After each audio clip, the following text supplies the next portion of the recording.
యుద్ధంలో గెలుపు ఎవరికి శాశ్వతం కాదు. రష్యా ఉక్రెయిన్ యుద్ధం ఎవరు గెలిచారు? ఇరుపక్షాల ప్రజలు బోల్డంత మంది చచ్చిపోయారు. ఇరుపక్షాల సైన్యం బోల్డంత మంది చచ్చిపోయారు. వాళ్ళ కుటుంబాలన్నీ వీధిన పడ్డాయి. ఇప్పుడు ఇరాన్ అమెరికా లేదా ఇరాన్ ఇజ్రాయెల్ యుద్ధంలో ఎవరు చనిపోతున్నారు? ప్రజలు చనిపోతున్నారు, సైన్యం చనిపోతుంది, వాళ్ళ కుటుంబాలు వీధులు పాలవుతున్నాయి.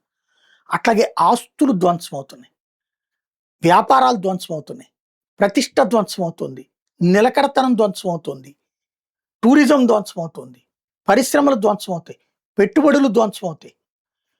యుద్ధం చేసినవాడు, చేయించుకునేవాడు లేదా ప్రతిఘటించినవాడు అందరూ సంక్షోభంలో పడతారు. ఫలితం రేపొద్దున మళ్ళీ దీని నుంచి బయటపడి ఆర్థిక స్థిరత్వం సాధించాలంటే దశాబ్దాలు పడుతుంది. అప్పటిదాకా తాము నాశనం అవుతూ తమ ప్రత్యర్థుల్ని నాశనం చేస్తున్నారు.